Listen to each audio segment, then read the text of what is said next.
Comcast Cable Channel 43 presents High School Baseball. Today from Joe Barth Senior Field in Brooklawn, it's the Gloucester Catholic Rams against the Shawnee Renegades. Hello everybody, I'm Marc Narducci along with Shawn Leary, two newspaper guys bringing you the game on cable, and it should be an outstanding one between two of the premier programs year in and year out in South Jersey. Gloucester Catholic coming in with a 13-5 record, Shawnee at 10-6-1. And first of all, Shawn, again, this is a non-league game, but I don't think these two teams are treating it that way. They're both in the Diamond Classic, and they're looking forward to doing a little tuning up. They're two teams that always seem to be at the top. So this is a game that's really battle tested. You have two teams who are always in the thick of things. As you said, going into the Diamond Classic, you really need a game like this to see where your players are. More importantly, with the tournament coming up and playoffs nearing, you also want to see how your players react in such a big game. This is a big game because both teams are notoriously always there at the top, always winning championships. This should be an outstanding game. And you talk about big games. Shawnee has one of the great big game performers in senior shortstop Adam Franks. Adam Franks is a running back. He's one of their all-stars. He plays shortstop extremely well, has great range at the plate. He leads off, great speed. More importantly, he's got a 12-10. He's going to Penn next year. So not only does he have the athletic tools, but he's also a very smart kid. Now you go on the other side of it, and Gloucester Catholic has as a first baseman in Kyle Davis, who's been mashing the ball probably as well as anyone in South Jersey. He's ripping the cover off the ball. He's batting .635. He has 37 RBIs, and he's second in South Jersey with 7 home runs.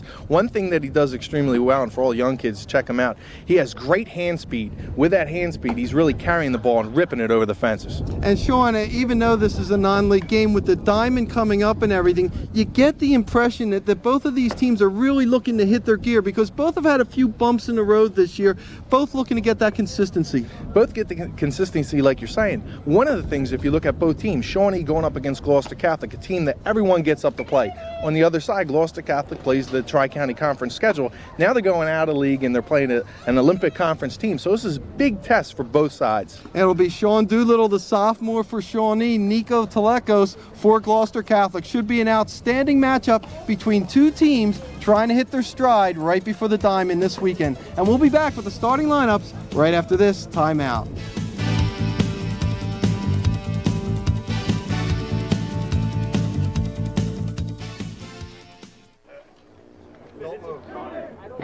And welcome back. Marc Narducci along with Shawn Leary. And Shawn, there's the starting lineups for the Shawnee Renegades. And we talked about Adam Franks and his speed at the top of the lineup. Playing left field is Chris Runkle. Second baseman Bill Cartlin. Right field Dan Kozak. Third base Matt Duback. The pitcher is Sean Doolittle, followed by Eric Malowski in center field. The first baseman is Dan Gavlik. And the designated hitter today is Tristan Milkowski. Of course, he'll be DHing for Corson, who will be your catcher, Eric Corson, and your defense for Gloucester Catholic. Casey Natelikos is the pitcher on the mound with Matranga behind the plate. Kyle Davis, who we talked about, at first base. Nick Faragasso is at second. Louis Omatek is at short. Blake Ortiz is at third. Mike Falaska is your left fielder, and Brad Daniels in center. And Hal Batdorf will play today in right field. Hal's getting his second start for Gloucester Catholic this year. Of course, Falaska, a welcome addition back. He's missed a little bit of time this year. Of course, he had the shoulder problems as far as pitching, but they really need his bat in the lineup. So it's good from a Gloucester Catholic perspective to be having him back in the lineup. Yeah, and he's really had some tough luck this year. And he talked about his shoulder surgery. He had a torn labrum, and that really affected his throwing and his hitting. But also, he had a severe sprain against Glassbury. He stepped on the catcher's foot coming home. And they were really concerned whether he torn something, maybe an MCL or an ACL. And luckily for him, it was only a severe sprain. He's going on to play baseball at Lemoyne, Division I scholarship in New York, so that's good for him. Well, yeah, and he'll be joining another Gloucester Catholic player there, Anthony Aquilino, who had just a great career here at Gloucester Catholic. Of course, the pitcher there you see is Nico Telekos, 0-1, 2.69 ERA. So you have the good ERA there. The 17 strikeouts on the season. The one loss came to Pennsville, which has been the one school that has had Gloucester Catholic's number this year, beating the Rams twice. Well, Ryan Wood is back coaching down in Pennsville, and he's really a good coach. He's got a good crop of players this year. Took advantage playing against Gloucester Catholic, a really good team, and get a couple of good wins there. And that, talking about battle tested and get into a couple of tough games and winning them, you got to be real happy if you're Ryan Wood with the season you put together so far of going into big games, especially against Catholic, and winning them. I don't think there's any question about it. So it'll be Adam Franks leading things off here for Shawnee. Franks, of course, got his season off to a really good start, made the all-tournament team at the Ralph Shaw tournament at Audubon, where Shawnee made it to the finals but ended up losing to Audubon in the championship game. Of course, lost twice in that tournament, both times to Audubon, as that ball's low, 1-0. Going to be in the Ivy next year. Of course, there's no scholarships in the Ivy, but work a couple of deals and got a 12-10 SATs. Frank's hitting .373 on the season, and he takes that pitch for a strike. So 1-1 to count to Adam Franks. Has scored 15 runs. He's obviously been the table setter on this team from his leadoff position. He's got real good speed. Once he gets on the base pads, he's able to move across and get in the scoring position. And he's coming back as he takes that fastball high for ball 2. 2-1 to count to Adam Franks. And he's coming back from that high ankle sprain, Shawn, that he suffered during the football season. And at first they thought it would just be a couple of weeks, but even in March, when baseball started, he was not 100%. He said he took him a few more weeks after that to really get the feel of things. Ground ball to shortstop. Omiatek makes the throw over the first, and he had to make a strong throw because Adam Franks really got down the line. You really can't relax when Franks is running down the line. You have to get the ball out of your glove in a hurry, get it over to first base. Able to get a bang-bang play with Franks out at first, but you get a good look at his speed. And Lou Omiatek has been a great addition. He had been banged up too and hurt and missed a lot of early action, and they really think that he can solidify that infield defense there as Chris Runkle takes the first pitch for a ball. You know, he's coming back from the hammock bone. I don't know if you know where the hammock bone is. Yep. That hook bone right in the middle of your palm. Dave Hollins had that when he was a Philly. He had a problem with that in his first go-around with the Phillies. Chris Runkle at the plate hitting .417 as he takes that outside at 2-0. Runkle with 8 RBIs on the season, and Runkle and Franks at the top of this order have done pretty good damage getting on base, and high 3-0. Sure, we'll take a look at a pitch here. Telecos, he's really got a good live arm. He was a middle infielder, and they took a look at how he could throw the ball over the top and said, we got to make this guy into a pitcher. And now that's strictly what he'll be. He'll just be the number 3 pitcher for the rest of this year. And that time Runkle taking all the way, 3-1 to count it, and Teleco's showing pretty good velocity too. He has 85, 86 he tops off at with his fastball, but he's got a really good curve that can drop off.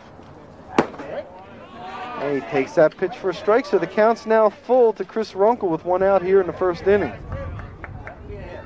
Nice job by Telecos coming back and getting the count full. So Telecos, who was down 3-0, just misses on the outside corner for ball 4. So Chris Runkle's a 1-out base runner for the Renegades. And with some power coming behind him, nice job taking that pitch on the outside corner for a ball. Moving on to first base, and he also has a little bit of speed. But it's tough. It's always tough to run against Gloucester Catholic. They have some outstanding catchers, a school that produces really good ones with Brian Ward, Mike Rucci last year, who's now over at Rowan, Mike Scappa. I mean, those 3 guys are back to back. Scappa now is coaching at York. Brian Ward, he tried out for the River Sharks this year, did not make the team, but tried out, and they said maybe to come back later in the summer. So there you see Bill Garland, the second baseman, hitting an even .500, 20 for 40 on the season. Again, another one of these guys, first-year starter for this team, and has really come through. It's that foul count even at 1-1. Garland, of course, his father is the coach of that Shawnee American Legion team, and that team has done a great job over the years, and made it to the state district playoffs last year. And it really has helped these youngsters playing that extra Legion competition and everything, getting ready for the high school season. Curveball, that gets by Matrango, and Runkle will go to second on the wild pitch. So 2-1 to count to Bill Gartland. There you see Telecos. He has such a curve that drops off. Hard for Matrango to get in front of that ball. Now, as you said, Runkle in scoring position with the guy who's a clutch hitter at the plate. Garland has struck out 6 times in 44 at bats, so you know he makes some contact for this team, and certainly why he's in the number 3 spot in the order. Brian Anderson has juggled things. The head coach, second-year head coach of Shawnee, has juggled things a lot this season, trying to find the right combinations. He had lost a lot to graduation, as that's outside, and 3-1 to count to Garland. And the other thing is, Shawnee's playing without its best pitcher, Chris Bomberger, who had Tommy John surgery and is out for the season. So to be 10-6-1 and play the schedule they've played, I think Brian's done a pretty good job there. Low for ball 4. So now runners at first and second, 1 out, and that'll bring up the cleanup hitter, Dan Kozik. This is a guy, Shawn, that hasn't quite hit his stride yet, but when he does, the opposing pitchers better watch out. Yeah, he's a strong kid that really can swing for the fences, good left-handed hitter, can spray the ball when needed. 265 on the season, but he does have 15 RBIs to lead the team, and he has 3 home runs, so he has some good power, and he got a good rip at that ball that time, that fastball. Telecos can really hum it up there. As I said, about 85, 86. And with a guy like Kozak at the plate, the force coming out, he can really drive a ball. Telecos is one of these guys that just, you know, he patiently waited his turn in this Gloucester Catholic lineup. And as you know, Shawn, some pitchers who are maybe the 4th or 5th or 6th pitchers here would be the number 1 starters on a lot of teams in South Jersey. That's low. Nice block by Matranga, keeping it in front of him that time. Good footwork. There you see Runkle not going past second base. He'll stay there. And a good move because Matrango got back there very quickly. 1-1 to count to the cleanup batter, Dan Kozak.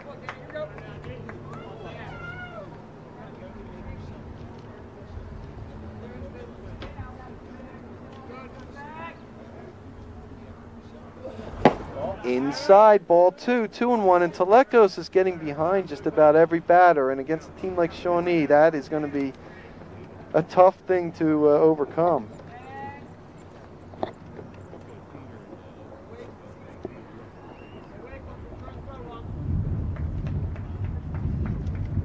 Of course, Shawnee, as Shawn mentioned, coming off a tough 5-3 loss to Washington Township.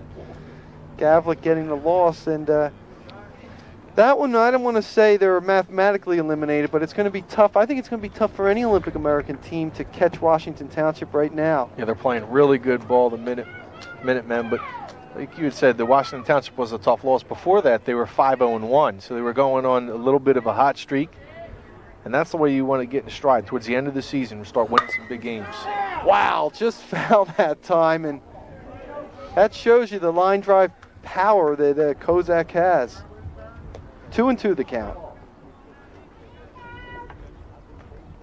Yeah, the other thing is if Gloucester Catholic is going to be taking on Washington Township in the Diamond, a lot of people, Shawn, think that might be the best first-round Diamond Classic game out there.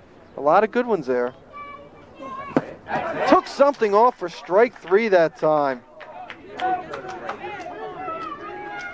Looked like a nice hook that time by Telecos, and that's a big out for out number 2. Yeah, that's really his out pitch. Once he gets somebody on the ropes, he likes to drop that in there. You can see it's hard to make contact with. Kozak falls victim. Now it'll be up to Matt Duback. Yeah, Duback at 357 on the season. He's had just 28 at-bats. The senior, there are a lot of seniors on this team. There's the curveball. He misses for ball 1. But a lot of seniors on this team, Shawn, but a number of them who did not start last year. So it might look like this is an experienced team, and traditionally Shawnee does that, has a lot of first-year senior starters. You can imagine all the players that come out for the team. Big school. A lot of good players that come into Shawnee's program, and like Gloucester Catholic, you got to kind of wait your turn a little bit. You might be able to go and start for somebody else, but you got to wait your turn, and when it's your turn, you got to perform and be ready. 2-0 now, the count to Matt Dubeck. That's why a guy like Franks, who's been a 3-year starter, is a rarity at Shawnee. High for ball 3, 3-0 the count. Matt's a guy that came into the lineup. He talked about how many at-bats he had, only 27 coming in. He moved Bill Gartland over to second base because of his ability to play third base. He's just a vacuum there, and hopefully we'll get to see him make a couple of nice plays over at third. And ball 4. So that is the third walk that Telecos has yielded here in the first inning. It's probably not what Dennis Barth and pitching coach Bob Sebra had wanted. And Sebra, the former major leaguer and a guy that actually played for both of these teams, played for Shawnee and played for Gloucester Catholic. He's coming to the mound to try to settle down Telecos. Also played for was in the Philly system, played for the Brewers, up for a cup of coffee in the major league. So this is a guy that's been on every level and has done a nice job. It's good to have a guy like out there to come and talk to, because when you know that a guy has performed and really excelled at his sport like Sebra has, and they come out to talk to you, there's so much respect there. You'll do and listen to anything he says because of his experience in this game. And he had his best years with the Montreal Expos in the major leagues. And of course, he was on the team, Shawn, a lot of historians think was the best in South Jersey history, that 1980 Gloucester Catholic team that went 24-0. And Dennis Barth, the head coach of this team, was the leadoff hitter on that team. Steve Cordner, John Yaller, both of those guys drafted. That was an outstanding team, 24-0. So that'll bring up Shawn Doolittle, the pitcher, who will try to help his own cause here, the sophomore, and he takes the first pitch for ball 1. And there was a lot of talk and comparisons. Which team was the best, the Gloucester Catholic team in '80 and the Gloucester Catholic team from 2 years ago? People were asking that question with Anthony Aquilino and Mike Rucci, of course. Some outstanding players on that Gloucester Catholic team, just only 2 years removed. Outside for ball 2. 2-0 the count with the bases loaded and 2 outs. Shawn Doolittle batting .286. You talk about young players. He's just a sophomore, and he's really helped shore up this pitching staff with that 5-0 mark of his. Talk about really being able to help yourself. Here with the bases loaded. Ball 3. Love to give himself something to work with when he goes out to that mound in the bottom half of the inning. Of course, Doolittle missed the Audubon tournament this year. He was actually in Europe on a trip. When he came back, it really helped out this team because they had Bill Senator, the senior, who was pitched much better than his record indicates. And there's a strike, 3-1 to count. 2 more. Ball right off the outside part of the plate. Telecos really struggling right now with his control. He ain't swinging. Pop to center field. Nope, it'll be the right fielder, Batdorf, putting it away, and Gloucester Catholic escapes some damage. So no runs on no hits. There were no errors and 3 left on base. The score, Gloucester Catholic nothing, Shawnee nothing. Back after this.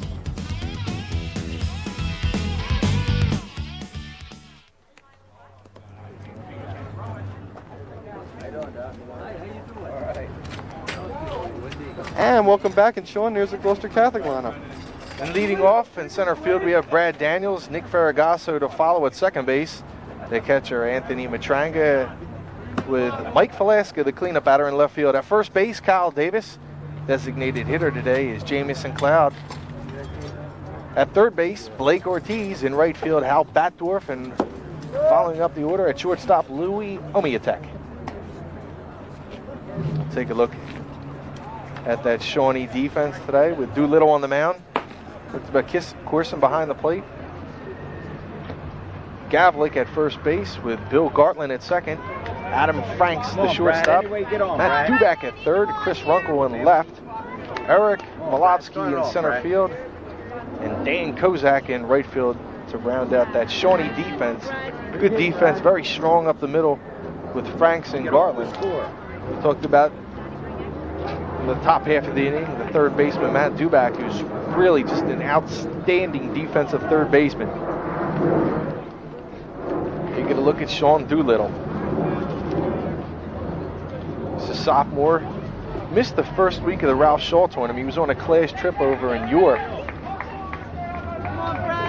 got a tough first batter in Brad Daniels. There you see batting .400 coming into this year with 29 stolen bases. A guy like Anthony Aquilino a couple years ago, once they get on base, they just make things happen. It's really tough. Once they get on, pretty much you're guaranteed a steal on base and possibly a run. Of course, Daniels also showing bunt that time, but taking all the way, 1-on-1 the count. Daniels, of course, a member of that Brooklawn American Legion World Series championship team. As is a lot of these guys from Gloucester Catholic. There's a handful of them that played on that team, Marc. Yep, he was a part-time starter on that team in the outfield. Pop up to right. This one could be dropping in, and it does. So Daniels starts things off with a leadoff single. Come on, Nick. And as you mentioned, Shawn, he is a serious threat to steal. It's great speed. As I said, 29 stolen bases. There you see Dan Mazzola, the assistant coach, saying, if coach sends you, you run your tail off to second base and slide in. Shawn Doolittle, 5-0 with a 1.22 ERA. And they thought that he could kind of fit in and be the pitcher they were looking for, but I think he's kind of exceeded their expectations, at least in the first month of the season, especially as you mentioned after missing the first week. And the one thing about Doolittle being a left-hander, he has a great move to first base, and it's really hard to get a good lead off of first. So Daniels will have to really take a look at that and see what kind of lead he's going to get off of Doolittle. Nick Faragasso batting .510 on the season, and I have to think that Dennis Barth's going to have a lot of these guys take, and look at the lead that you can see there that Daniels is getting, and Doolittle throws over there the first. But you have to think that maybe some of these Gloucester Catholic players will be taking a couple of pitches and see if Doolittle can throw some strikes. Back again. That seemed to be a problem in the first inning for Telecos. He walked 3 batters, loaded up the bases. Gloucester Catholic unable to score. And there's Daniels, and he made it easily. Come on, Nick. Yeah, he got a great jump. And yeah, it's one of my theories. If the guy throws over 2 times, chances are he's not going to throw over a third, so you probably get a good jump off. 30th stolen base on the season for Brad Daniels. Remember Matt Ryan they had a few years ago? Had in the 60s in the stolen bases, was one of the leading base stealers in the country in junior college. Good eye, Nick. Takes that for ball 3. Doolittle asking where that ball was. Faragasso, a guy that, again, the prototype number 2 hitter, because he'll take those pitches, he'll sacrifice himself. And he's a guy who can hit to all fields. He's a good defensive hitter, too. Once he gets down a couple of strikes, he can serve a ball that's on the outside part of the plate in the right field. Good eye. And ball 4. So Gloucester Catholic with a little bit of a rally here in a scoreless first inning so far.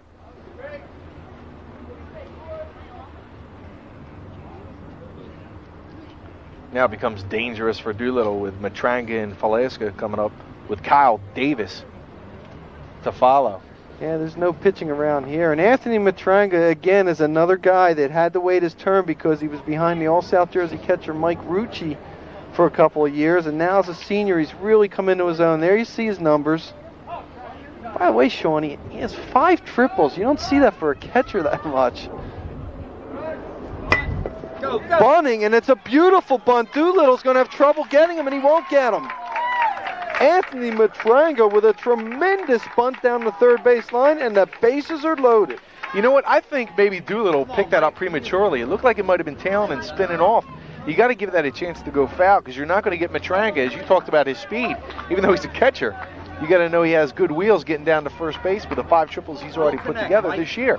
So in that instance, I think you just try and let the ball go foul. No one's going to move any further. There's no one that's going to come home. You just got to make sure you keep an eye on Daniel. So I think in his best interest, he could have tried to at least allow the ball to go foul. He grabbed it, I think, a little too quick that time. Bob Forster will be the courtesy runner at first base for Gloucester Catholic. And that ball's a little high to Mike Velasca as he takes it for ball one. Velasca, there you see it, 463. Also has 18 RBIs, and he's missed some time too. And if you remember last year, Shawn, he offensively, I thought, as he swings through that one, I thought Velasca kind of carried the team late in the season last year. Yeah, he really got hot at the end of last year. Real tough out. And here with the bases loaded, he's as dangerous a hitter as you're going to find in Tri-County. Last year he hit 458 with 46 RBIs. Is that low for a ball? 2-1 to count. I think Lemoyne got a steal in him. I really do. Just as I thought they did in Aquilino. I think he's going to be a great player for them. And he's going to be able to throw for them too. He hasn't been able to. No. There's the curveball by Doolittle for strike two, and it's now 2-2. Yeah, right now with the bases loaded, nobody out, you got to pull out all the stops. Sometimes you want to save your breaking pitches maybe for the second time you see the batting order, the third time. Just missed that time, and the count's full. Doolittle loves to throw that deuce, but he might have to challenge Velasca with a fastball. And you know Velasca, he can inhale those fastballs. Tough situation here.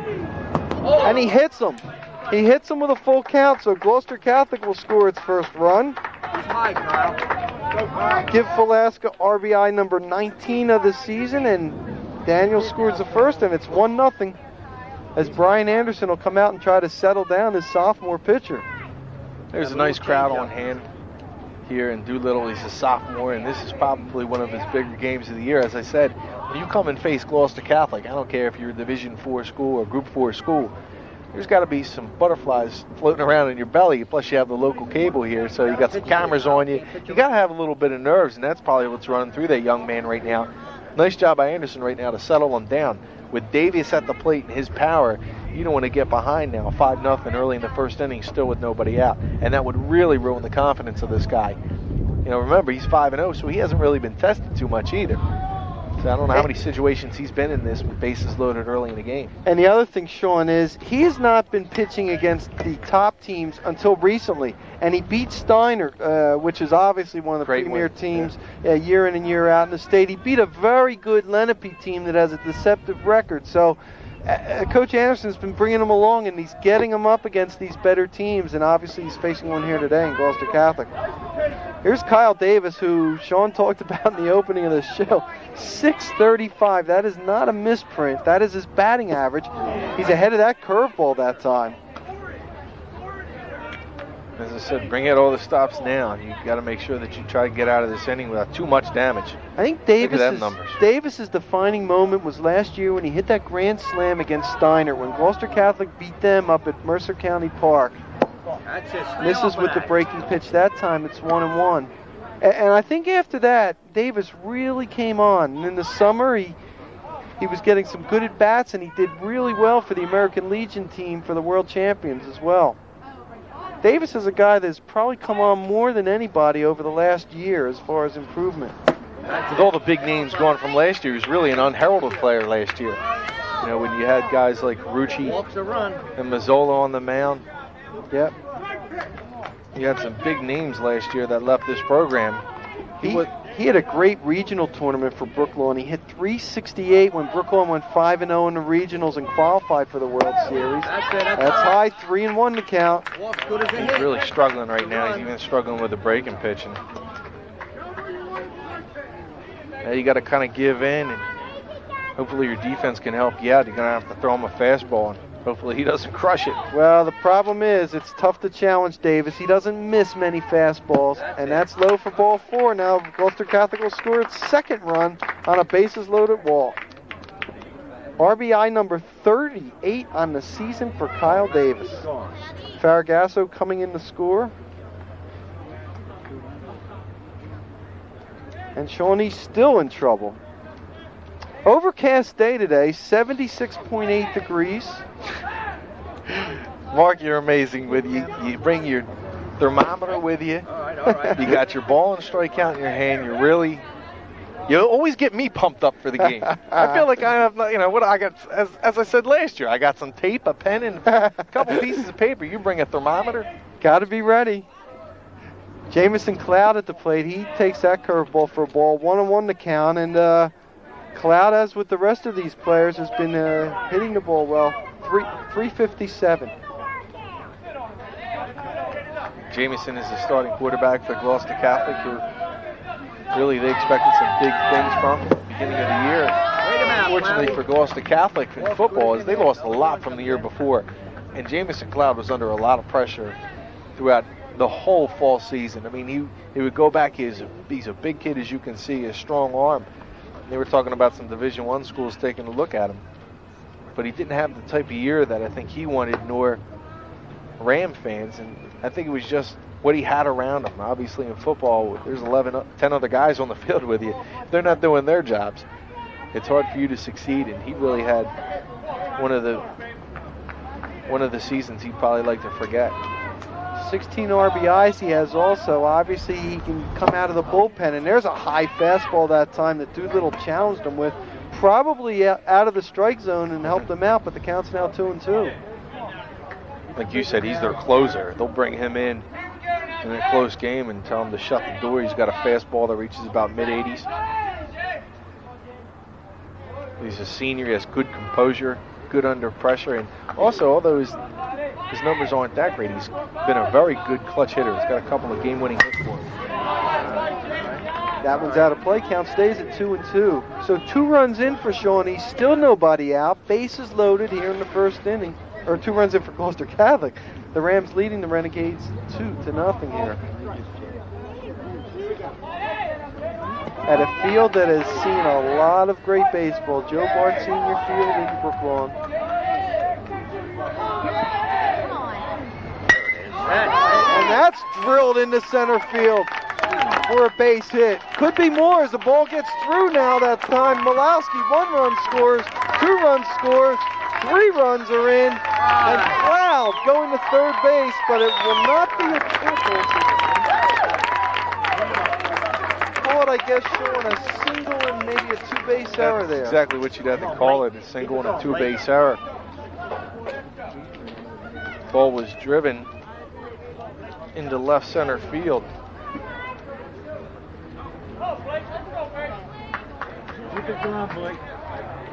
Ball is down and away, and Cloud just served it into right center. Nice job by him getting all the way to third base on the error.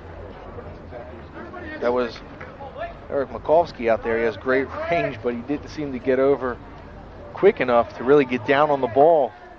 Once it got by him, there's a lot of room out in the outfield here, especially in the center field. So you give Cloud 2 RBIs on that. Not the third, as Blake Ortiz takes that first pitch for a ball. Ortiz, of course, Shawn, remember last year you and I did the Junior Legion team.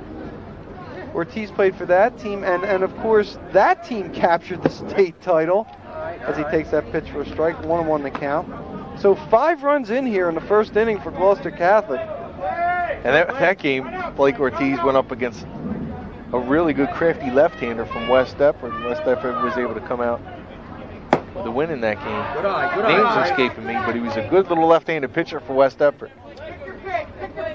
Those in West Deptford know who we're talking about. We'll try and get the name. We'll get our guys working on that. Strike 2, 2-2 to count. Blake Ortiz has really played himself into this lineup. He's a guy who can play a lot of different positions as well as his pitch. He's become the number 4 pitcher here at Gloucester Catholic. That's it. Pop up. That'll be handled that time by the second baseman Gartland for out number 1. Shawn, I think that pitcher was Mike Dombrowski, wasn't he? The left-hander from Paulsboro that pitched last year for the Legion team? I believe that's who it was. Mike Dombrowski. Mark, I shouldn't. If we're going to ask anybody in this place who might have been that left-hander. I don't know if I'm right on that, but I'm pretty sure it was Dombrowski, who really one of the unsung players around and a very good pitcher. That'll bring up Hal Batdorf. Here you see 375. As Shawn mentioned, he's not had a lot of starts. You saw there 9 for 24. Well, assistant coach Dan Mazzola's really worked with him and got him to choke up on that bat, and that's really helped him out as a hitter. Now he's getting his second start. So really attribute the assistant coach Mazzola with really working with him, getting him to be a productive hitter. And I think choking up on that bat's really helped him, because if you're fouling, a lot of times you'll see a lot of guys who maybe are struggling, they're fouling those pitches, those fastballs off to the right-hand side of the field and fouling them out of play, and they just can't get around. Pop to right field, deep, going way back that time, and making the catch is Kozak, but Cloud will tag up and score. Well, I said easily, I guess that was easily, for the 6th run on the sacrifice fly by Hal Bathdorf, and is now 6-0 Gloucester Catholic. I guess you'd call it easily. It came in standing, but it looked like it might have been a close play.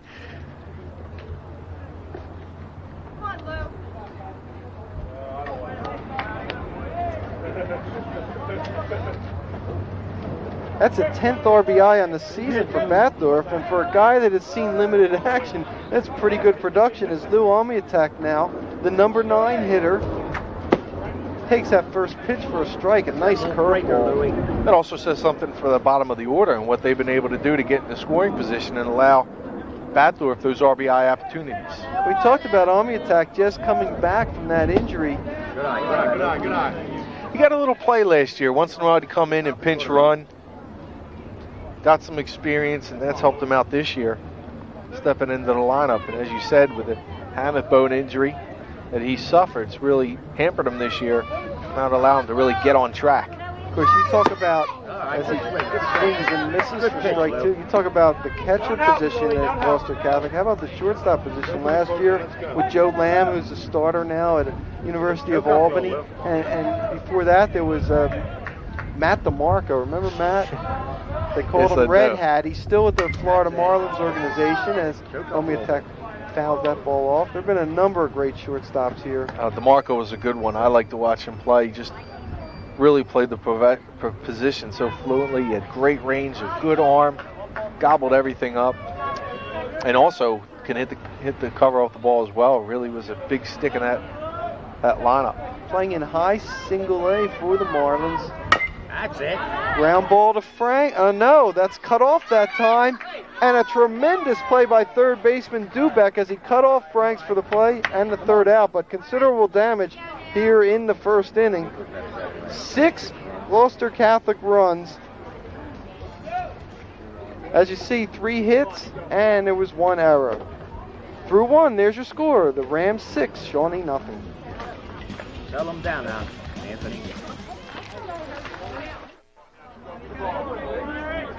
All right, it'll be Eric Malosky, Dan Gavlik, and Tristan Michalski here in the top of the 2nd for Shawnee, which has to make up some serious ground, trailing Gloucester Catholic 6-0. They let a golden opportunity escape them in the first. They have bases loaded with 2 outs. Pitcher Shawn Doolittle couldn't get anybody home. Oh, and he's hit that time. So Telecos has not really found his rhythm. Walked 3 batters in that first inning and now hits the leadoff batter, Malowski. Now, he hasn't been sharp whatsoever. He's really struggling with his control. And now, if you're Shawnee, you got to come up there thinking, you know, let's try and get on base any way we can. If we have to draw a couple of walks or get hit a couple of times, we need base runners or we need a lot of runs now trailing 6-0. That'll bring up Dan Gavlik. Gavlik's another guy that, again, going to get his rhythm, and you know he's going to start hitting. Hasn't quite yet at 238 on the season.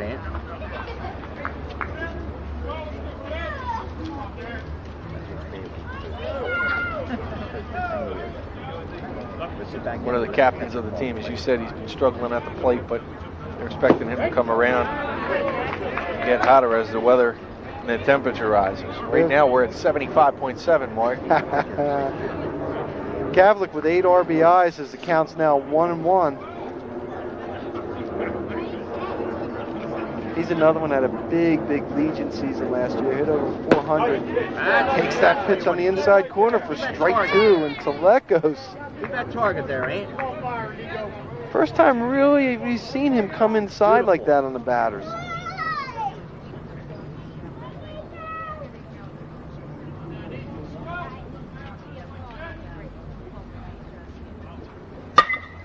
there's a shot to center field. Daniels coming in and right there for the catch and the first out.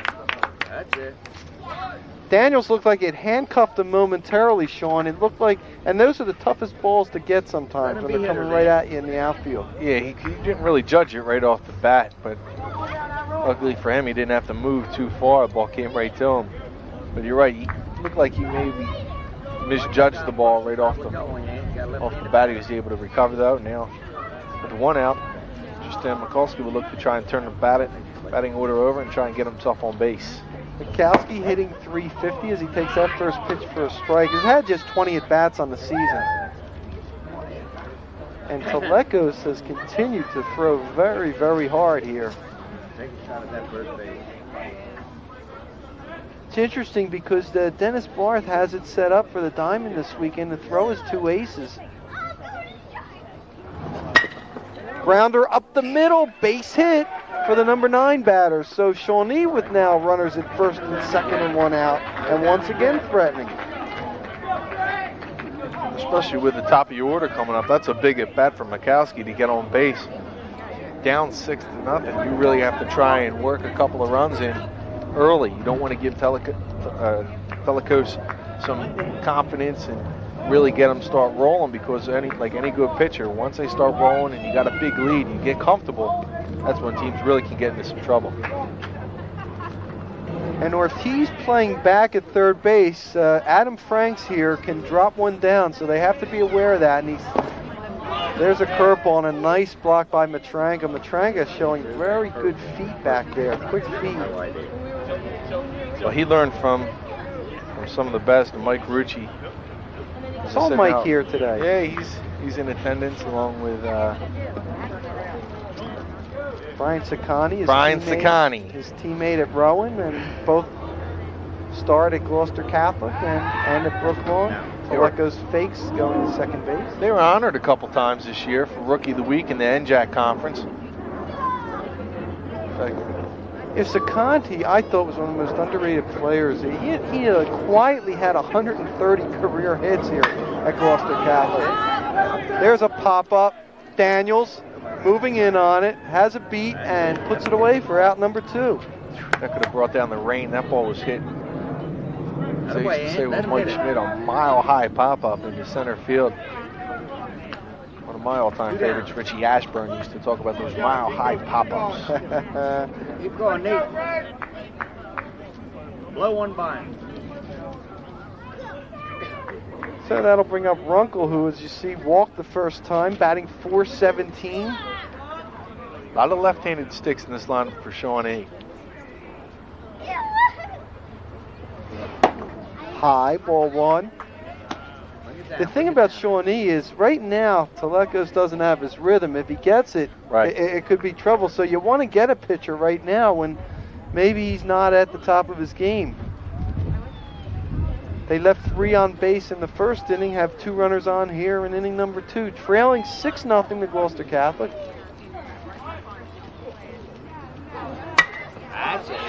And that ball's popped up there, and coming in is the right fielder, that time Batdorf, for the 3rd out.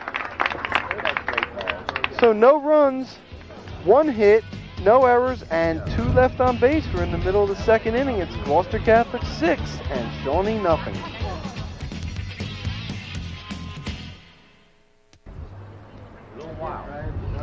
And welcome back. As Shawn Doolittle hoping to settle down after a 6-run first inning when Gloucester Catholic batted around. It'll be the top of the order for the Rams. Daniels, Faragasso, and Matranga here. In the bottom of the 2nd, the Rams leading 6-0 in this non-league matchup. And Brad Daniels will work the count as well as anybody. Takes that first pitch for a ball. Daniels singled his first time up. Batting now at .410.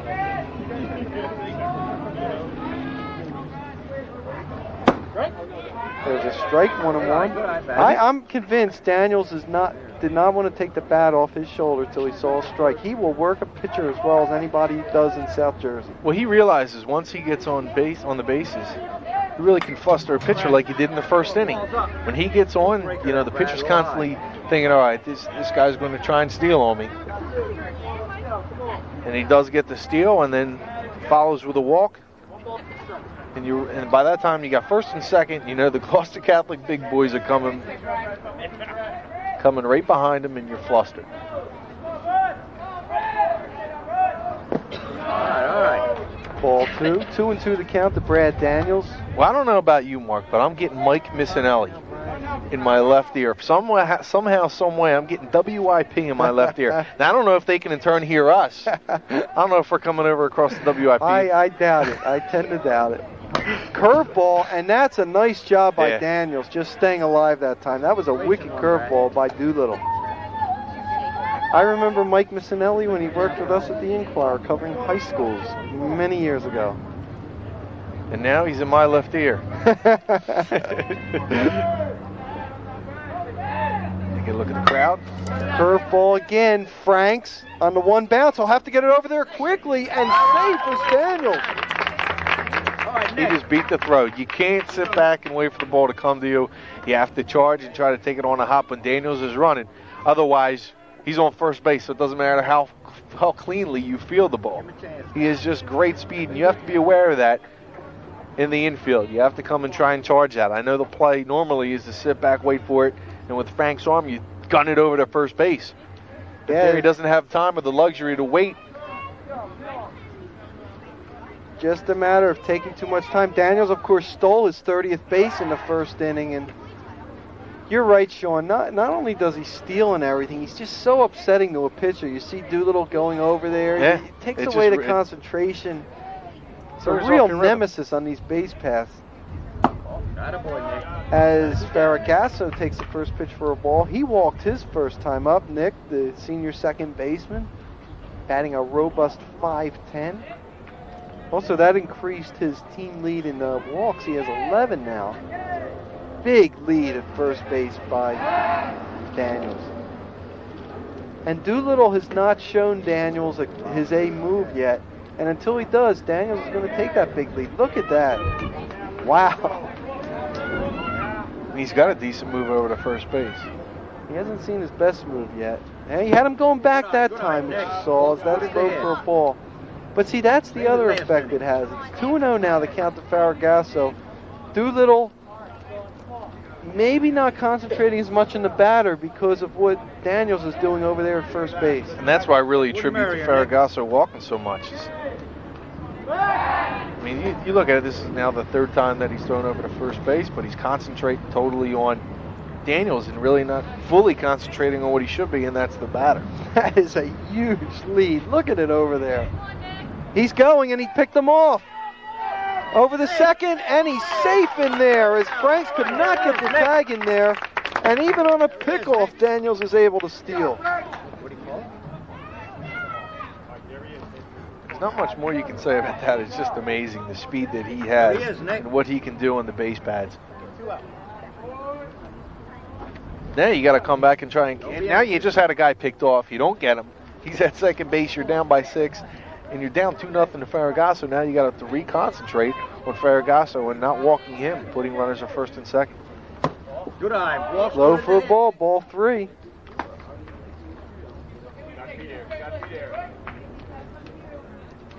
So once again, Gloucester Catholic, led by Daniels, setting the table on the top of the inning. As I said, with the big boys coming behind, this really could turn into a nightmare for Doolittle and Shawnee. He's taking all the way. 3-1 to count. Heads up now. The big one now, Nick. Heads up, Nick.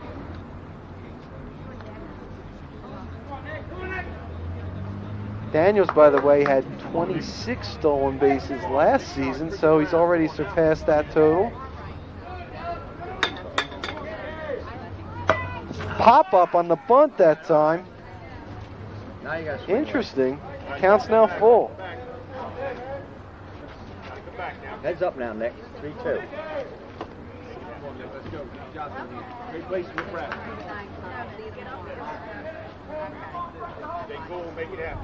Sort of an overcast day here today. That's The something sun's happening. trying to sneak out. It was cloudy as the game began. Nice day for baseball, man. It's been a weird weather-wise spring, hasn't it? You have one good week, then you have a week of rain. Baseball players have to play under these adverse conditions all the time in the spring. Looking to go to second base, and he has Daniels now. Running him to third, and he is tagged out that time. Good job by Franks running him down, and an excellent pickoff move. And we'll see if Daniels hurt his hand that time. Yeah, he looks like he's shaking up on that. It looks like maybe his wrist, his right wrist. He's holding on to it right now. He might have jammed that in when he slid in the third base bag. Look at that, 1-6-5. And Faragasso gets his second walk of the game. So he's a one-out base runner at first base. We'll have to keep an eye on Daniels to see if he's being attended to a little bit later. It would be a tremendous loss going into the Diamond Classic if he was injured. He would miss any action. Faragasso with 19 stolen bases is obviously a threat too. There's a ground ball to second. Gartland to Franks first. Now are they calling him safe? The ball came out, but he got the tag first. He got the tag first. Dave Borton on the bases, calling him out. Come on, Mike. So fielder's choice that time. And Forsstrom will come back in as the courtesy runner at first base. There you see number 20. And that'll bring Mike Velasquez to the plate. Velasquez was hit by a pitch his first time up. Got his 19th RBI of the season. Hitting .463, curveball. Good block that time by Eric Courson.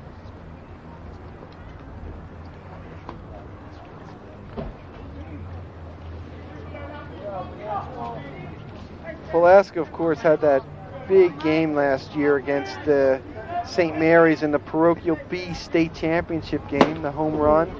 And he swings through that one, and Faragasso on a delay steal, it looked like that time. He gets in. Or excuse me, not Faragasso. Forsstrom on the stolen base. That was a good throw by Courson. He just caught him off guard, and he wasn't able to get the throw there in time. You know, with that delay steal, it's not always the catcher. People say, oh, why doesn't he throw? Just throw it down there. What happens on the delay steal is your shortstop or your second baseman might not be covering the bag, so you can't just gun it down there. Absolutely. And that time, Frank's caught off guard, really not able to get the second base as Forsstrom steals easily. Curveball takes that. Low. 2-1 the count to Mike Velasquez. And right now, I mean, you can see Doolittle doesn't have his really good stuff today. He's just not able to get the curve over for a strike consistently and not locating his fastball. You're right. Again, another block by Courson that time. 3-1 the count. You're right, Shawn, because when Doolittle's not getting the curveball over, he doesn't have the explosive fastball that's just going to get by batters all the time. And you could see on that pitch, I don't know if you caught this or not, but he kind of gave a look back right before he pitched the ball back to second base, and then he threw it into the dirt. He's really not able to concentrate on the batters. Oh, no. Strike two, counts now full. The ball is high and tight, but caught a strike by Kurt Brandon, the home plate umpire. Kurt Brandon behind the plate. Dave Borton on the bases here. That one's going to find its way through Franks. Forsstrom looking to come home, but Shawnee did a good job that time of getting that ball back in there. Kunkel really hustling in left field, so it'll be runners at the corners with two down here in the bottom of the second. That ball served past Franks. Nice diving effort by the shortstop. Not able to get there. Nonetheless, the run's not able to score. But Doolittle just looks really flustered. I mean, that's the only word you can describe. He's out there really paying attention to the base runners. And I'm not saying to totally forget about them and not pay attention to what they're doing. You need to look them back there, but at some point in time, you got to say, look, I have to go after this hitter and get him out. Well, the other thing, not the easiest of situations now with Kyle Davis at the plate and his .635 batting average. Runners at the corners, two down. And he's throwing over there for Velasca. And I'll tell you, if I'm a pitcher, I'd rather try to get Velasca out at first than try to pitch to Davis. Davis, one of the many Gibbstown members, and that curveball just outside, 1-0. Doolittle has a really good changeup, and that's one of the things that they really like about this guy is his change is really outstanding for a sophomore pitcher. Davis hit 250 last year for Gloucester Catholic, so we talked about his improvement as he takes that pitch for a strike and 1-1 to count from 250 to now 635 this season. But you saw he was really coming as the year went on. Just a guy that got some playing time, took advantage of it, improved himself over the summer, and has become one of the best players in South Jersey. Now he's a monster, and the wind's blowing out to right, so. High fastball got by him, and Doolittle ahead of the count 1-2. And I guess if you're going to try to get one by Davis, you go out of the strike zone and make him reach for it. Now he'll probably come with that deuce away. Let's see. Ahead of the count, try to get him. There's a pickoff play. Now, Safe. and they got, no! They had first called out, but the error that time, and scoring the 7th run is Forstrom on what is an unbelievably wild play there. Dave Borton had actually called the play out at second base. I don't think he was aware the ball had popped out of Frank's glove. Obviously he wasn't. He did not see that, called the runner out. Ball pops out of Frank's glove, and you can see him, he kind of slapped at his glove there. Frank's unable to hold on to the ball. Might have had something to do with Velasca kicking that ball out of his glove. So none of the runs are going to be earned this inning. There's a pop-up out of play. All right. Don't worry about where it hits.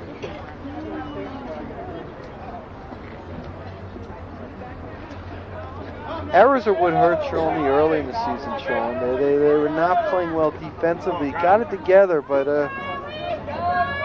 today now the Renegades have committed 2.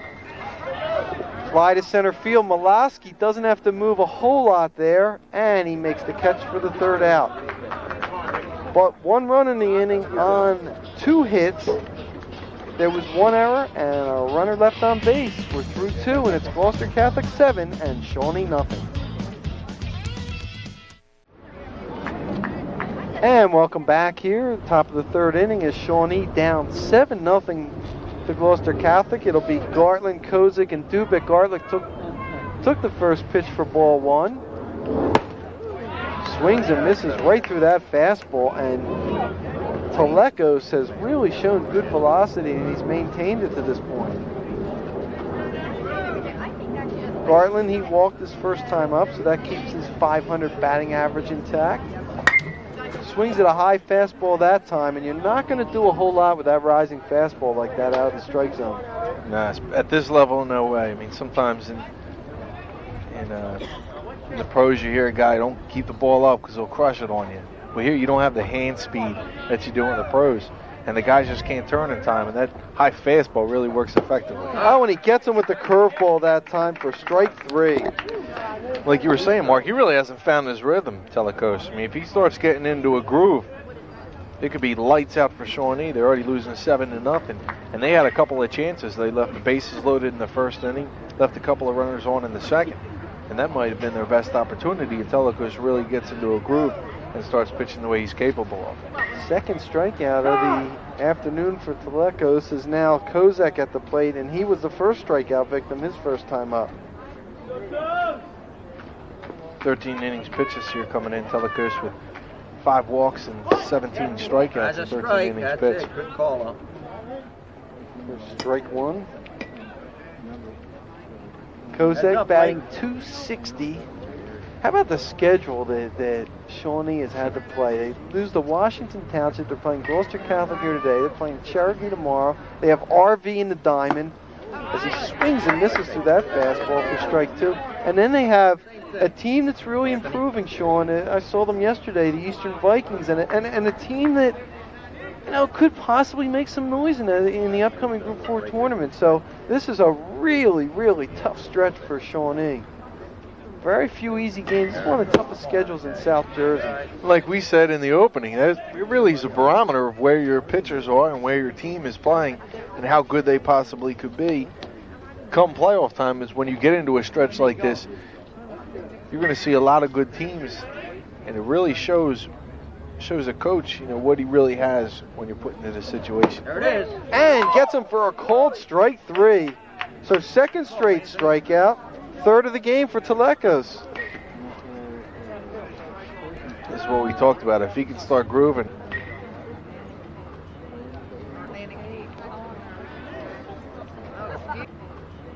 Matt Dubik here with 2 outs for Shawnee in the top of the 3rd inning. There's a high fastball for ball 2. 2-0 to Dubik. Well, we can blame that on WIP. I know they have something to do with it. They're in my ear. Dubik walked his first time up, so that keeps his .357 batting average intact. Swings and misses, and I'll tell you, I think Telecos has picked up speed in this 3rd inning, and you see that a lot with pitchers as they get warmed up. I think he's throwing much harder here in inning number 3. He's pitching right now. We have Mike Rucci on the speed gun behind us. His pitch says he's pitching around 82, 83. Not a bad guy to have with the gun in his hand. He had a gun behind the plate as well. Yeah, no tremendous arm. As we talked about already with Sicante. Inside, that just missed hitting him. Come on, don't lose this guy. Also, how about Bill Boyer going over there? He was named Rookie of the Year. Rookie of the Year at Rowan College. Bill Boyer, great season at Rowan. So you had Sicante. You have Irv McFarland, who went over from Washington Township. Yep. Got some heavy hitters over at Rowan. I'm sure John Cole's really happy about all the products he got. Wow, there's a shot to center field, and Davis makes the catch that time. Daniel, as he came in on it, misjudged it, but was able to retrieve with that great speed of his out there. So a fine catch by Brad Daniels for the 3rd out. So no runs, no hits, and nobody left on base. Middle of the 3rd inning, it's Gloucester Catholic 7, Shawnee nothing.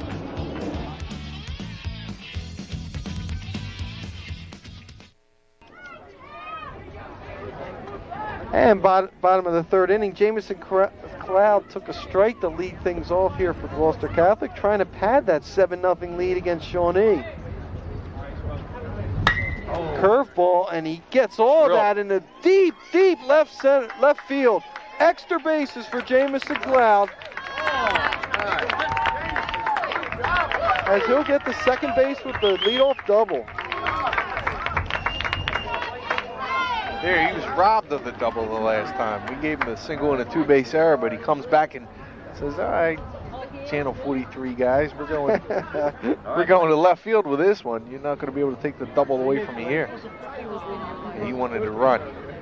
4th double of the season for Jamison Cloud. And there you see Leary pinch running. Come on, Blake. Yeah, both times pitch is down and away, and both times Cloud able to reach out, get a hold of it, extend those big arms. That time he drilled it to left field. Brian Vieri that time. And now it'll be Blake Ortiz at the plate. Ortiz popped up his first time up. He's just a junior. He'll be back again next year, and he'll fit into that rotation again. Foul that time.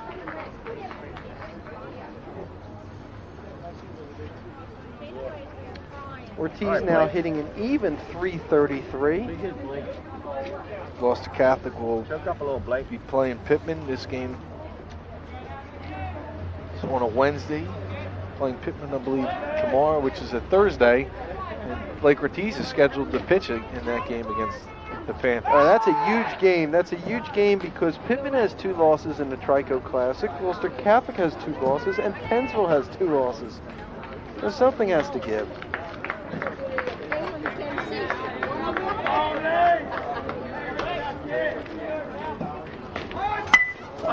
There's a bunt down 3rd base line. It's going to be a tough play, but a terrific job that time by Dubek Way to go, Blake.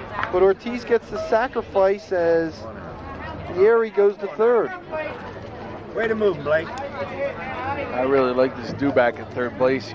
He made a nice play to end the first inning on Louis Omi attack, ranging to his left.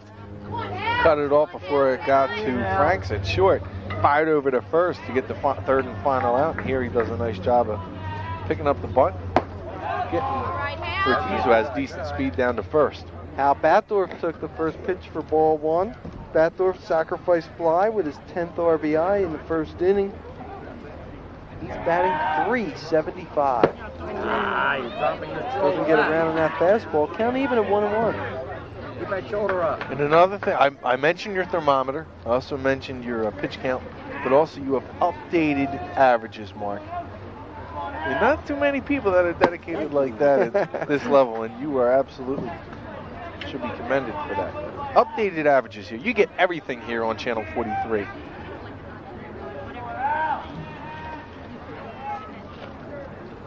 And our director just asked if you use longhand or calculator. I think he just does it in his head. No.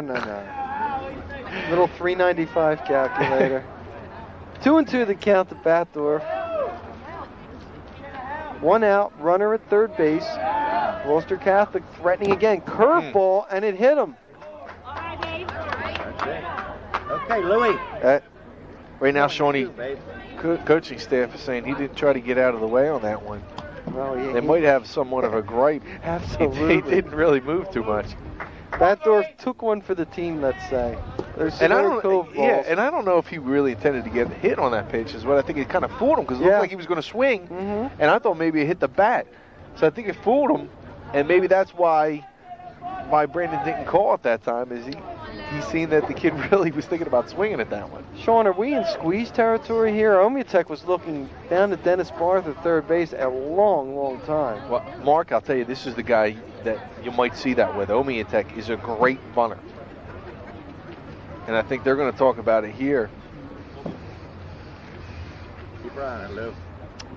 So Omiatek, who has only had 8 at-bats this season, as we said, they think he's really going to solidify the defense at shortstop.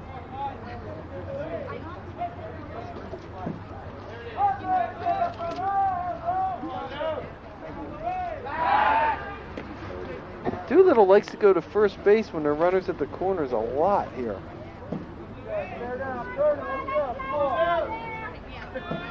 Trying to get out of yet another jam.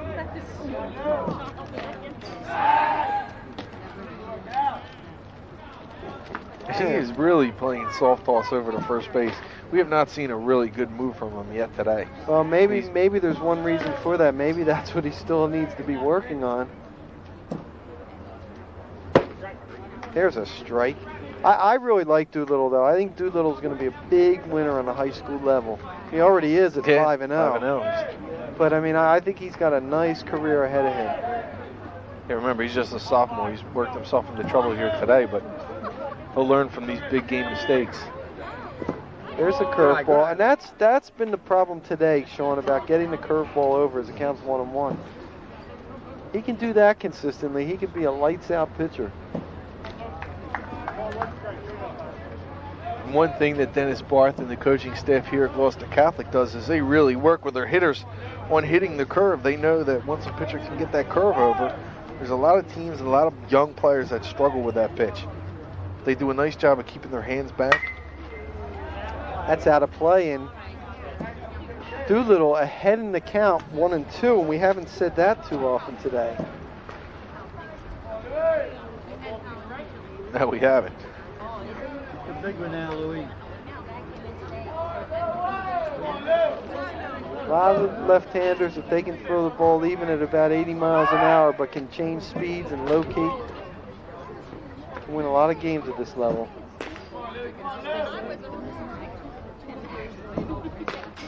Batdorf getting a big lead there, you see, off first base. That ball's foul. Dan Mazzola, the first base coach, having to get out of the way of that. Count remains at 1-2. Got some quick feet down there.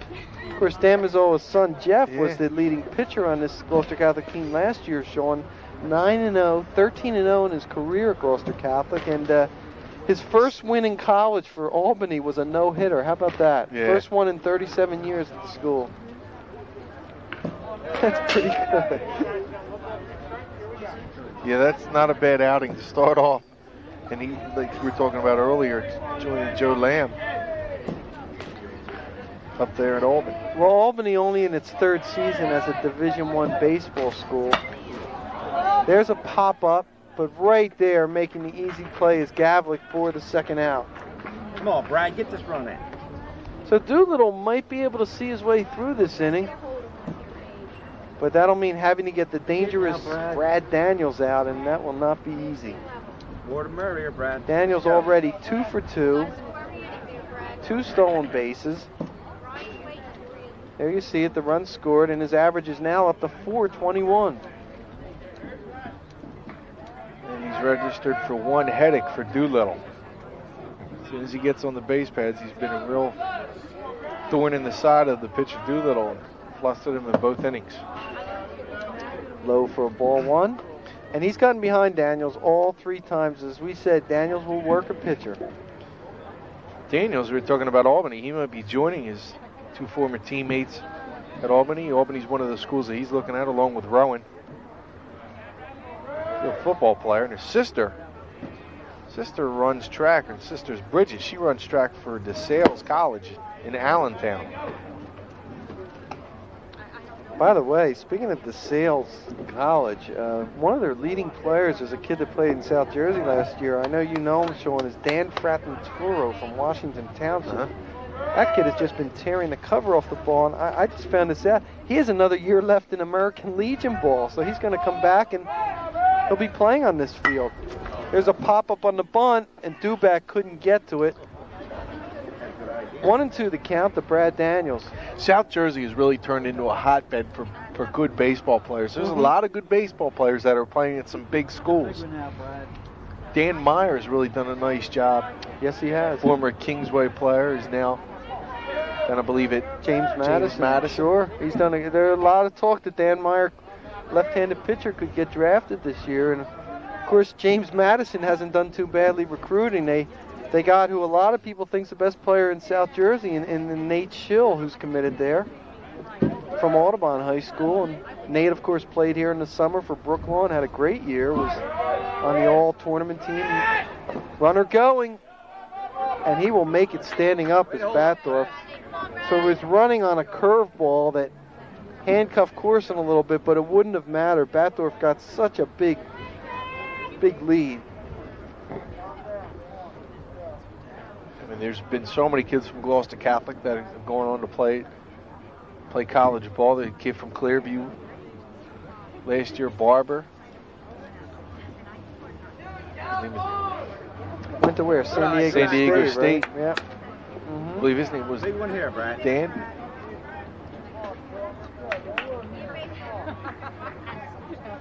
I know his last name was Barber.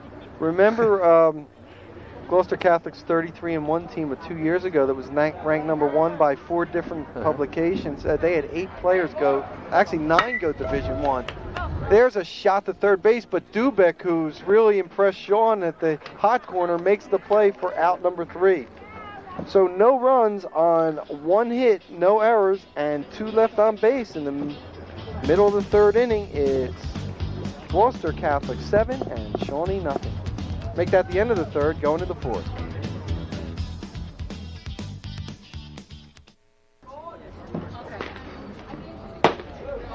And for Shawnee, Eric Mulaski takes the first pitch for a strike. It'll be Mulaski, Gavlik, and Michalski here for Shawnee, the bottom of the order here in the top of the 4th inning. Eric was hit by a pitch his first time up. In the left field, Falaska calling for it and makes the easy catch for out number 1. Yeah, Falaska had a beat on it right from the get-go, and easy play for the young man in left field. Excuse me, that was Doolittle. Mulaski now to the plate, so I was a little premature in that.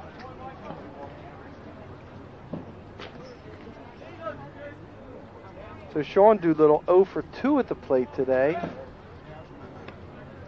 And Telecos has gotten into a groove, hasn't he? Just as I said that, he throws one out of the strike zone. Keep him down. Keep him down. And Bob Sebra saw something that he wants to talk to his pitcher about as well. Well, Bob Sebra, a trivia question, played for 3 high schools, Shawnee, St. Joe's of Camden, and then Gloucester Catholic. When St. Joe's closed, he came to Gloucester Catholic for that 1980 season. I thought you were going to quiz me on that. I'm glad you Nah. didn't.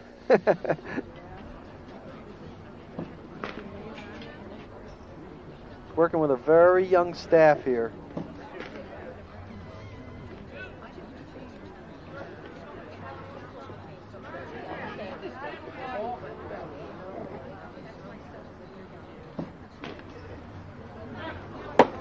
That's high for ball 2. Bring it down. Give him a lower target, Anthony. Shawnee, of course, started off the season with a 9-4 loss to Audubon. First game of the year, cold day out, and they had to face Nate Schill. That's it. There's a strike, 2-1 the count. Anthony. And then the Renegades rebounded with wins over Cherry Hill East, Paul Six, and Triton, got to the Ralph Shaw Audubon Tournament Finals, and then lost to Audubon 11-1 in a game that was called by the 10-run rule after 5 innings. There's a pop-up. Daniels calling for it and makes the easy catch for the second out. Can't hit it, Anthony. You could hear Keep it in there. Daniels calling off middle infielders going out for that ball all the way to the backstop. And that's what you like to hear as a coach. You want to hear the guy hollering, screaming, I got it, I got it. Daniels doing a nice job there. That's a good point you make, too, because he's got a better shot of it coming into the ball rather than having the infielders going with their back to it. There you see the right and left fielder behind him. A couple of kids out there playing behind the school. Look like they're making a new addition to the Brooklawn school. We get a shot of that later on. Dan Gavlik took that first pitch for a strike. Gavlik 0 for 1, flew out to Daniels. That's it. One more. Wow, that just missed that time, and Telecos had a pretty good bite on that breaking pitch. The thing that you like about him, too, he's working quickly, too, so he's keeping his fielders into this game. All right, you're way ahead of him now, Anthony. Count now 1-2. So Telecos, as we said, Shawn, a little bit shaky that first inning and a half. Those first 2 innings, Shawnee left 5 runners on base. Since then, Telecos has been in a groove. And he's just tied the last 7. Bukowski was the last person to get on with a shingle. That was in the second inning.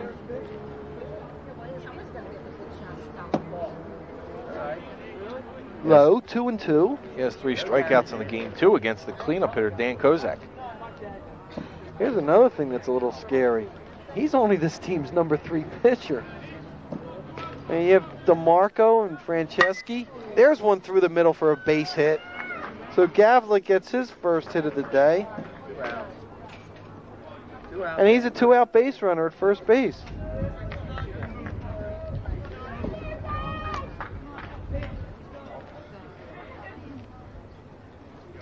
They haven't really taken advantage, Shawnee, of getting any runners on base. They've left a total of 5 men on base. Still looking for their first run of the game, down by 7. They need a whole lot of base runners to catch up to Gloucester Catholic. Tristan Michalski, but there's Velasca right there. Didn't have to move very far and makes the catch for the 3rd out. So no runs, 1 hit, no errors, and 1 left on base. Middle of the 4th inning, it's Gloucester Catholic 7 and Shawnee nothing.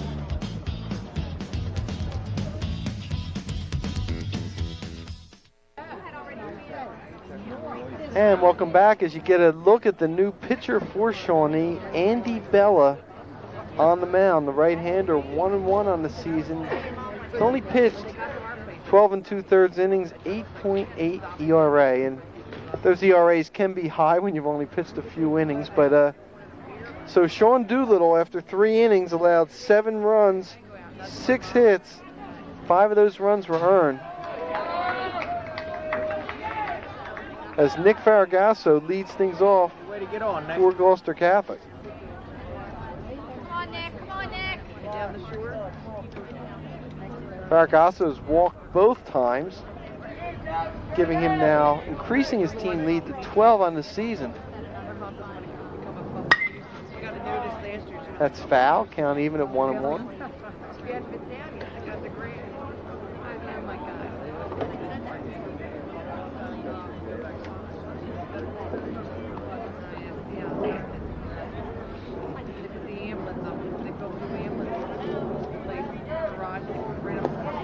Curveball misses, 2-1.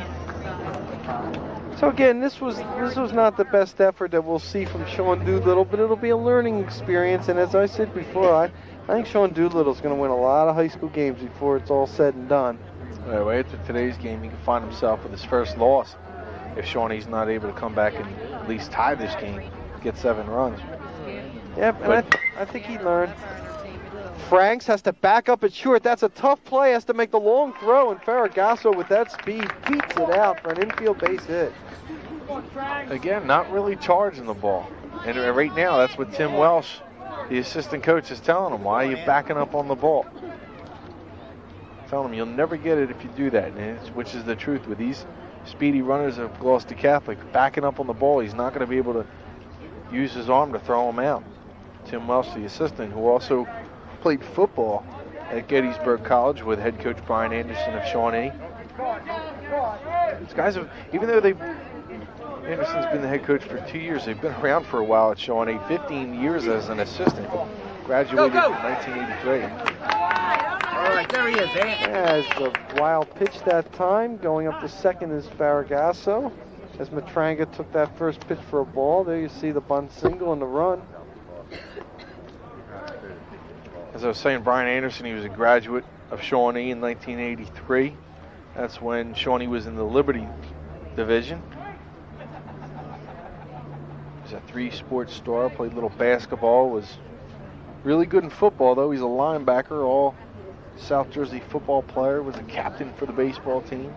Well, he's been the defensive coordinator for the football team for ages under Coach Tim Gushu, and he's long been recognized in South Jersey as one of the better assistants around. There's a shot to right center field. Way back, that's going to be extra bases. Velasquez scores. Excuse me, Faragasso scores, and going to third base is Matranga. People are getting a big kick, but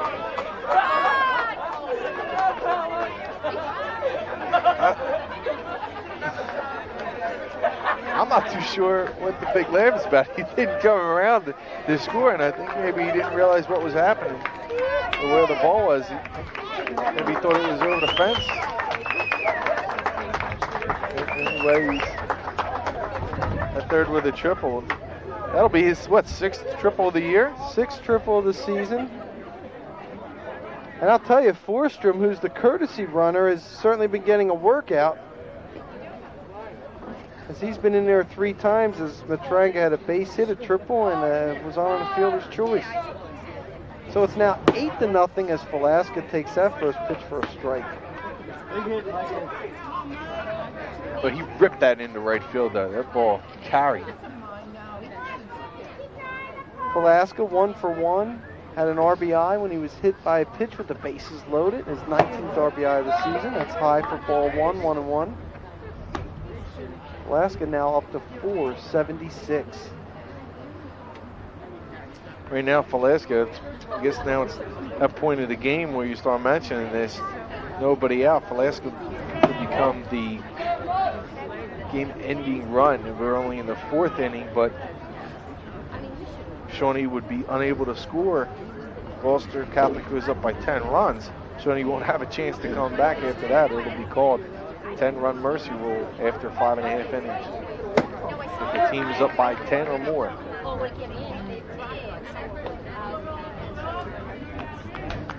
Actually, it would be 4.5 innings. 4.5, right. Yeah, with Gloucester Catholic being the home team. And Shawn, I like that rule. A lot of people don't like it, but I like the mandatory 10-run rule. Yeah, so do I.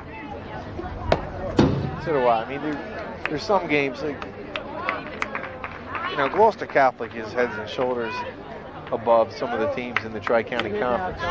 There's some teams that just can't compete with them, and when they're up 17-0, there is absolutely no sense of really. I mean, people say, well, you give them a chance, you know, maybe they can learn something in the other team.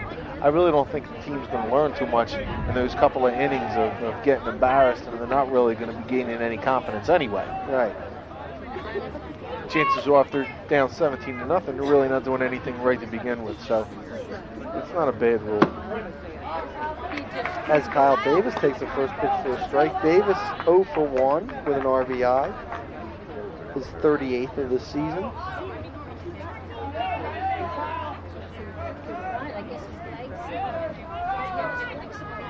Eight runs in and Davis doesn't have a hit. Well, that could be changed. Nope. As he'll get the sac fly that time, as that ball was right at Molosky. Didn't have to move. He hit a BB out there. But Forstrom, the courtesy runner, scores the 9th run. It's now 9-0 Gloucester Catholic. And that was a seed out the center field. Kolsky not moving whatsoever, just had to really throw his glove up there and catch the ball. That keeps Velasquez now at first base and Jamison Cloud up, who's got on a couple of times with a double and a single. Curveball doesn't quite break into the strike zone for ball 1. Now Doolittle, hopefully on his way in the mound, he had to tell his friend, say, look, don't throw nothing to Cloud outside and low, because Cloud's going after that pitch. That one was inside that time for ball 2, 2-0. Cloud's average up now to 379.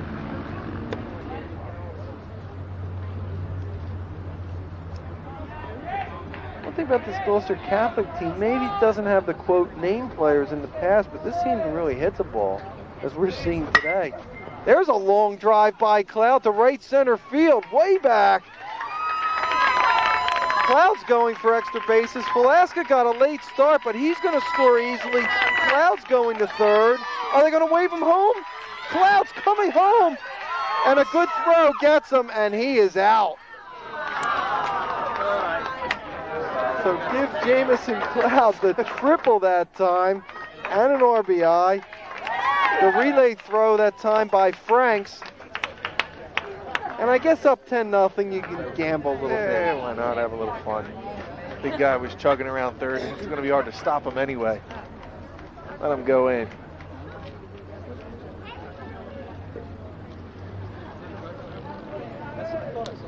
Cloud really hammering the ball right now.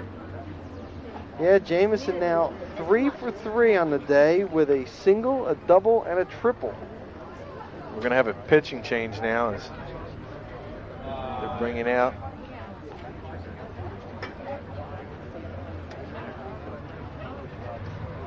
get a number in a second. Number 10. Marc's on the case. So Brian Anderson going deep to his pitching staff today. Bella really touched up a little bit there with Matranga ripping the ball into right center for the double. He'll go 2 2/3 innings, giving up 3 runs. Be Mike Newkirch on the mound for Shawnee.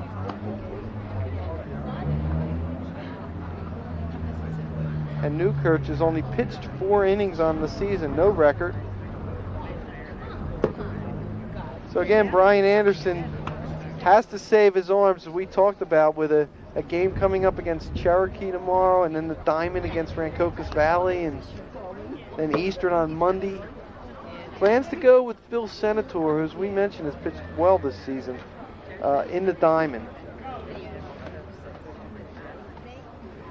Again, Senator just 1-3, but has a 3.35 ERA, and I saw him earlier in the season. I think he's really developing into a nice pitcher for this Shawnee team, and that'll be an interesting Diamond matchup with Rancocas Valley. Rancocas Valley is a team that won just 5 games last year, is now 12-2 this season, one of the most improved in all of South Jersey. Yeah, what a turnaround that is, going from 5 wins a year ago to putting this season that they put together already this year. And the other that really thing says something for the work that the young kids did in the off season to become a better team. And the other thing is 2 of those wins were over Holy Cross, who was a preseason favorite in that Broco Liberty division. So it's a nice job done by the Red Devils. Speaking of Holy Cross, they're one of the few teams that has beaten Gloucester Catholic in postseason play. Holy Cross set the #1 seed Rams in '97. There's a long drive to center field. Malowski making the over-the-shoulder catch that time on Blake Ortiz for the third out, but more damage is done as 3 runs, 3 hits, no errors, and nobody left on base.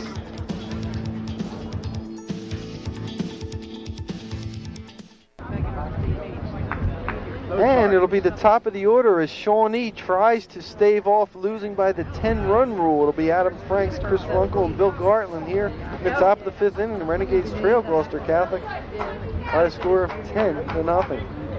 More importantly, the number that I'm looking at, it's now 72.3 degrees here.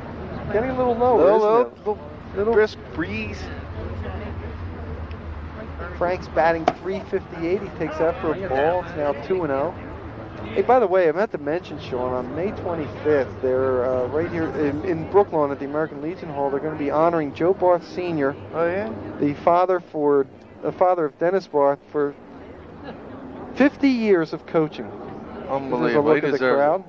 Yeah, the right there, you see there's, to the right is Chrissy DeMarco. Brianne Donnelly, who's a really good soccer player. But Chrissy DeMarco, she was a winner of last year's local college athlete Clay Award winner. There's a strike to him on the count. I understand that the Clay Awards will be back this year. Yeah, that'll be back here June 20th. Very, very popular in the first year. That ball bounces up there. It's now 3-1. Shawn, if I can just get back to that thing. For anyone that's interested, at May 25th, they're honoring Joe Barth Sr. 50 years of American Legion coaching. That's unbelievable. He started the program in 1952, and they're hoping to get as many of their ex-players as possible, get the word out there that this is happening on May 25th at the Legion Hall. And 456-6313 is the number to call if you're interested in more information. But that should be a tremendous night for one of the great people in South Jersey history. I mean, what he's done: 2 American Legion national championships, 23 state titles.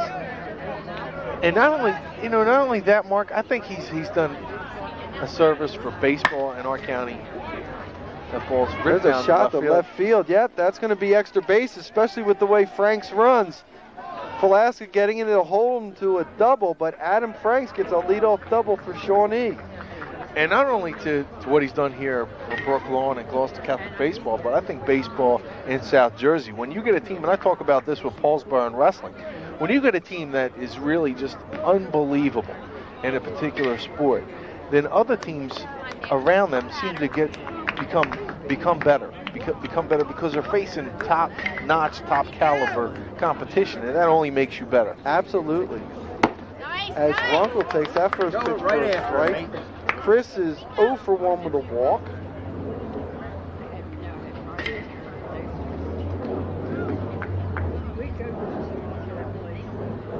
Now batting .408 on the season.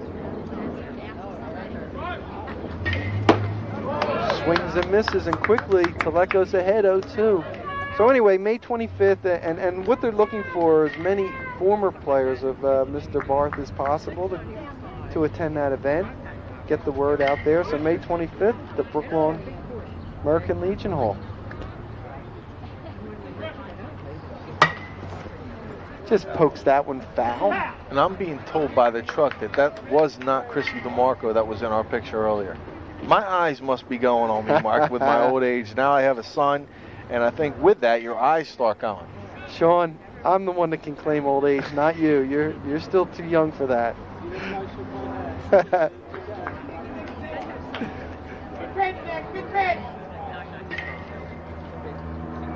Nonetheless, the Clay Awards are still June 20th. The Clay Awards. Chrissy DeMarco was a local college athlete right here from Gloucester Catholic. A product of Gloucester Catholic, went on to play at Gloucester County College. There'll be some good athletes in attendance there that night, and hopefully we can live up to how it was last year. A real nice event. Swings and misses for strike 3. I think Teleco's put a little bit extra on that heater that time. His 4th strikeout of the game. He really reached back for that one. Blew it past Runkle. Now he's faced Gartland, who he struck out his last time at bat. Kozak, who is the follow, who struck out twice.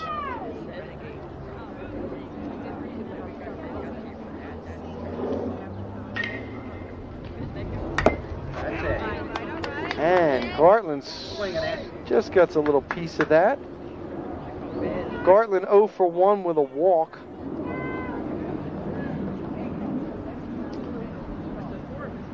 Keep in mind, when teams have to play in a diamond this year, Shawn, it's a new format. They're playing Saturday and Sunday. It's the first time they've done that. They're condensing the tournament from 3 weeks to 2 weeks. And the main reason being that they can get it done before the state tournament so it doesn't coincide with it. And that's a good idea. It's a great idea, but you need a little depth this weekend. That's why we said Dennis Barth has it set up for his top 2 pitchers. Well, that's pretty good, though, because what you have there is, in the Diamond Classic, is really a collection of the best teams in South Jersey. So I think with that, you also want to find out who's got the depth. I mean, if you have 1 through 9, that's good. You have the 1 ace. All right. You don't really have the solid team like, say, a Gloucester Catholic has. You may have 2, 3, 4 deep. Well, in the past, a lot of times in the Diamond Final, teams would be in the state tournament. They might be throwing their 4th or 5th pitcher in that championship. Maybe a little different this time. I think a lot of people will like it as long as Mother Nature cooperates and gives it a good... They've had some rain problems over the past few years. Of course, it's actually, the technical name of it is the Joe Hartman Diamond Classic, named after the founder, the former coach at Eastern. He's done such a fine job of promoting baseball in South Jersey. Curveball, and he gets him for his 2nd straight strikeout and 5th of the game. So now he's an out away from ending this game. You're going, it's 10-0 lead. Top of the 5th inning. You know, look at Dan Kozak, the cleanup hitter, who's struck out twice against Telecos.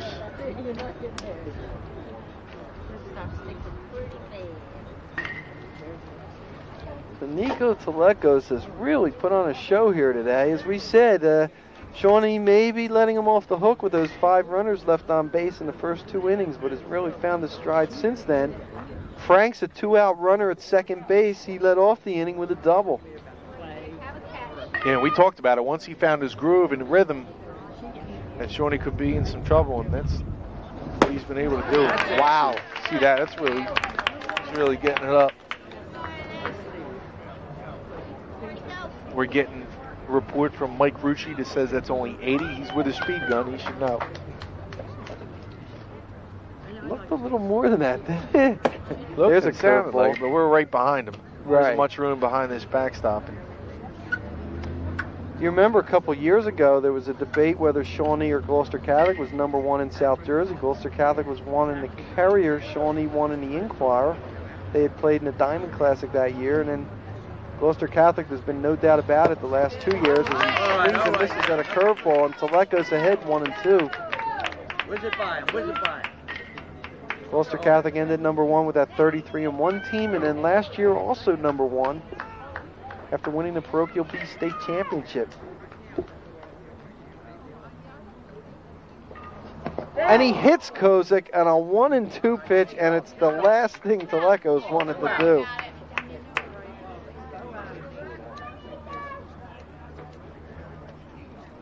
.84-mile-an-hour fastball into the back of Kozak.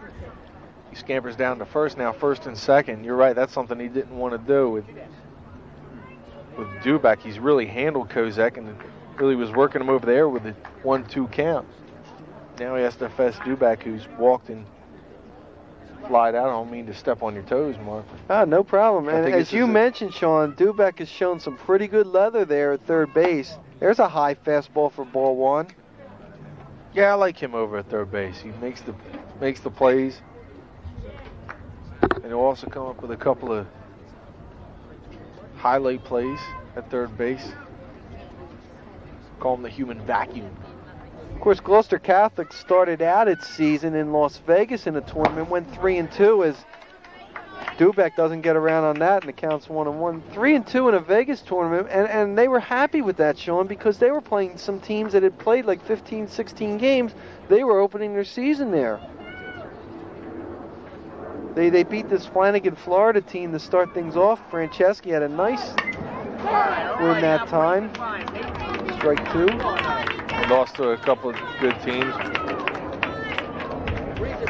Braddock Holmes in Florida. Also a team from Las Vegas. But you're right, there's a lot of teams out there that had been playing some baseball, and Gloucester Catholic opens its season, so you got to be happy with the 3-2 record. They're really starting to come into their own now. And that was a wooden bat tournament. Curveball, nice block by Matranga that time, count even 2-2. That was a wooden bat tournament, so Dennis Barth did not have his players hit with anything but wooden bats in the whole preseason. And teams were kind of getting Gloucester Catholic, saying, hey, we beat them in a scrimmage, but they were using wooden bats. Then after the tournament, they went back to the aluminum.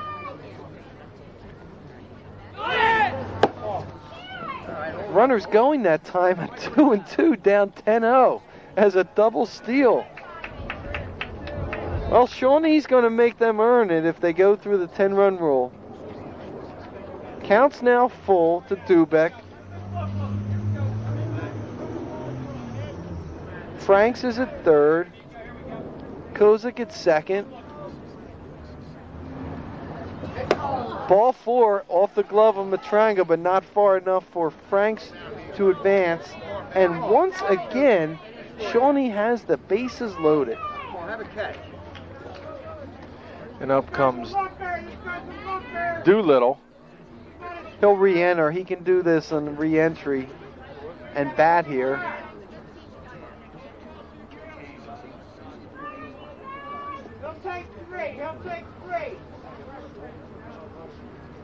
Doolittle 8 for 30 on the season. Again, not much of a backstop there.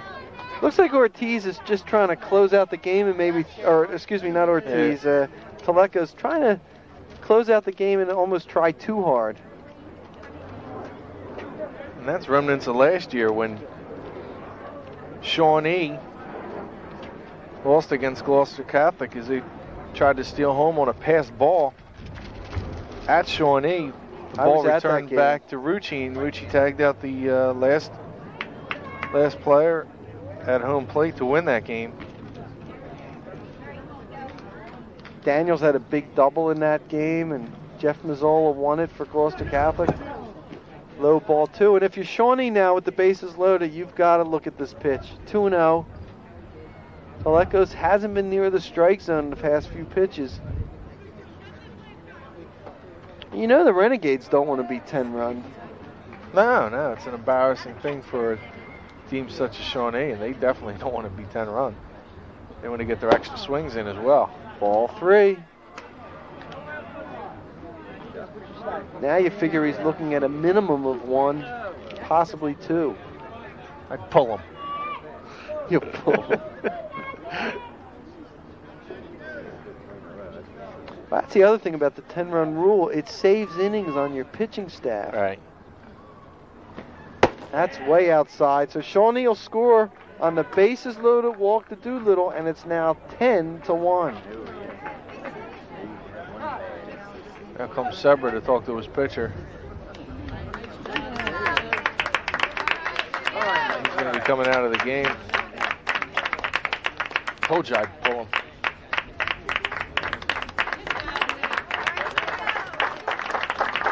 Fans here at Gloucester Catholic giving the young man a hand. He did a decent job. He got into some trouble. Really didn't have his good stuff. Walked some batters. The problem with Shawnee is they've left a lot of runners on base. They have the bases loaded here, 1 run in, to prohibit the 10-run rule here in the top of the 5th inning. They'll have to bat. And that'll bring in Ian Ferguson, who is only making his 3rd pitching appearance on the season. He's only pitched 4 1/3 innings, no record, no ERA.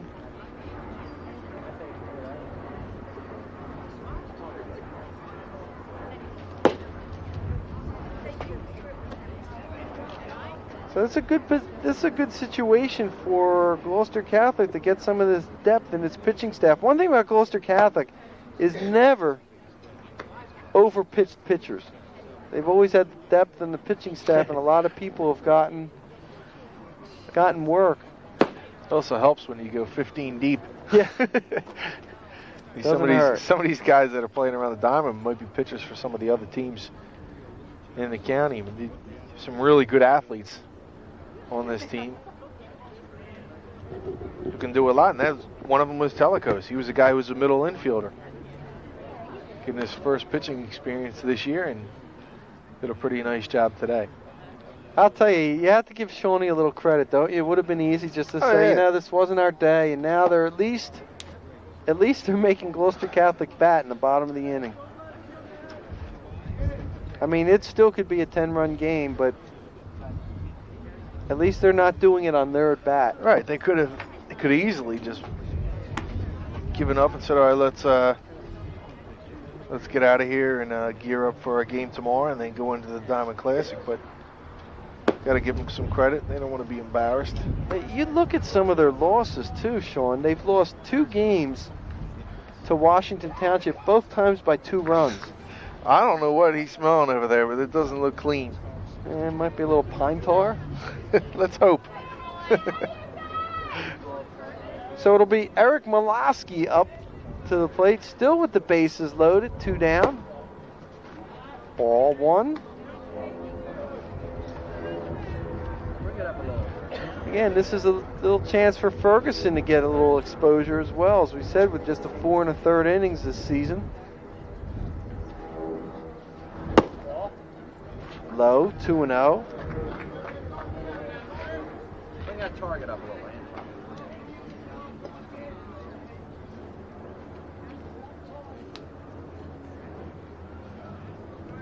You know, all the coaches are saying, throw strikes. There's a strike right down the middle. Molaski taking all the way. Eric 0 for 1. He was also hit by a pitch.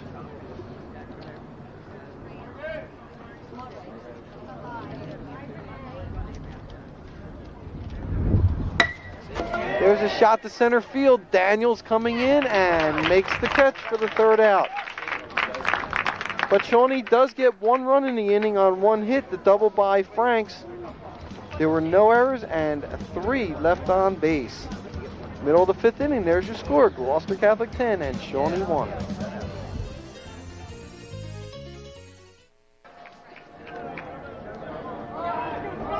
And there's a look at our pinch hitter, Scott Ward, who will lead things off for Gloucester Catholic here in the bottom of the 5th inning. Takes that first pitch for a ball. Ward has played a lot this season, 52 at bats. He's hitting .385, 15 RBIs.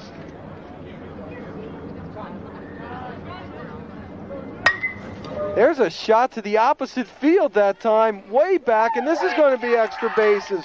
Ward rounding first, headed for second, and he'll have a stand-up double. Nice shot by Ward. Coming up, and there's their depth. I mean, you have a guy that comes off the bench with that kind of left-handed power to the opposite field.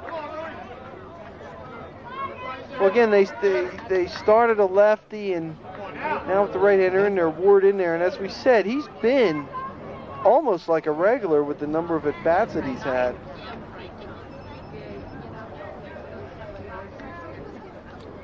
So that'll bring up Lou Omatek. There's a lot of guys that can mix and match on this bench. You can bring this guy in as a left-hander, this guy in as a right-hander, a lot of platoon situations. Omatek's going to do one of 2 things. He's going to try to hit the ball to the right side of the field, or he might even lay down a bunt here. I wouldn't be surprised to see him bunt. He's a really good bunter. Takes that pitch for a strike, 1-1 the count. No indication of a bunt, but he's got that in his arsenal, that's for sure. Lou 0 for 2 on the season, or excuse me, on the game, 2 for 9 on the season. There's a long shot to deep left field, way back. Goodbye, this game's over. Wow, the number 9 hitter, Lou Omatek, with his 3rd hit of the season. And he put some pop to end this game as Gloucester Catholic will win it 12-1. That was no bunt. He gave that one a ride to left field.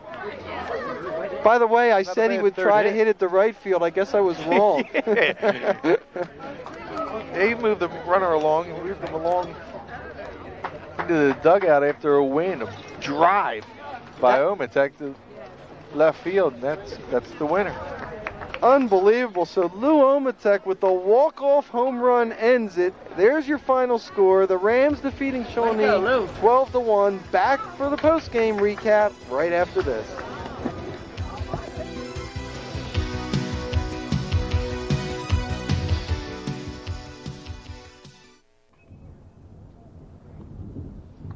And welcome back. Gloucester Catholic winning today over Shawnee 12-1. With me, Coach Dennis Barth. And Coach, I had to say that you probably thought it wouldn't be this easy today against a good Shawnee team. Nah, nobody expects to beat Shawnee by that much. Just the game got away from him a little bit, and we just kept hitting the ball the whole game. We had guys coming off the bench. Scotty Ward comes off, hits a double. We hit a lot of long shots.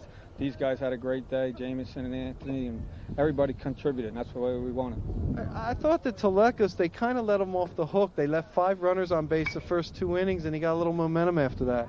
Yeah, he started off a little slow, it was a little wild, but he regained his composure, and then he settled down. After we got him a couple of runs, we really settled down. He did a great job. We were hoping to get the last out so we can get the complete game, but it didn't. He was running out of gas, so we had to change on it. But he did a good job.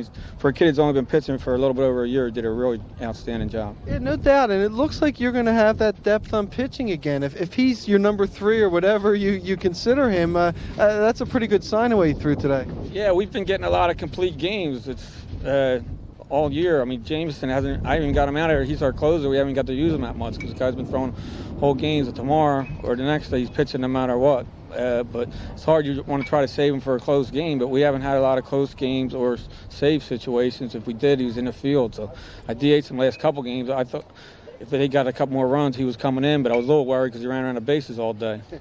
Dennis, the other thing, I know you as a coach, and I know Ometek with the game-winning home run, you probably didn't want him hitting the ball to left field, did you? No, I was telling him to hit the ball to the right side to get the winner, the tying, 10th run over to third base, but maybe I should tell him that more often because he seemed to hit the furthest ball of the year, so it's a good job. One last thing with the diamond coming up and all. How do you feel about this team? A lot of people don't realize how young this team was. You really have had to almost rebuild this whole team. We're not really so much young as that we had a lot of guys who are inexperienced. And truthfully, we've had a lot of injuries this year. We've been changing guys due to injuries like that. And really in the last week, we just got everybody back. And I think we're somebody to look out for. Truthfully, nobody's really beaten us yet. We've beaten ourselves for our 5 losses. And if we can just continue to make the plays in the field, we swing the bats pretty good. So I think we're going to score some runs, and we've been getting good pitching for the most part all year. Well, congratulations, and now let's go over to Shawn Leary, where he has 2 of the stars of today's game, Anthony Matranga and Jamison Cloud.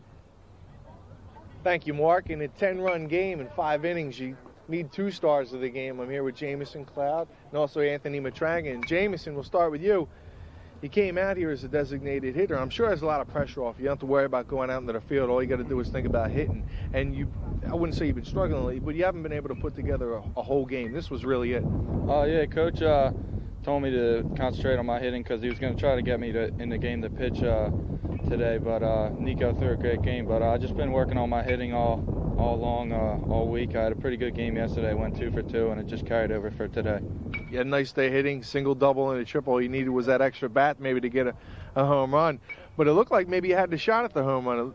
Round in third, were you thinking maybe I better speed it up? I don't know what Coach was thinking, but I thought he was going to hold me at third, but he just kept waving his arm, so I went for it, and I was out by like 35, 10 feet?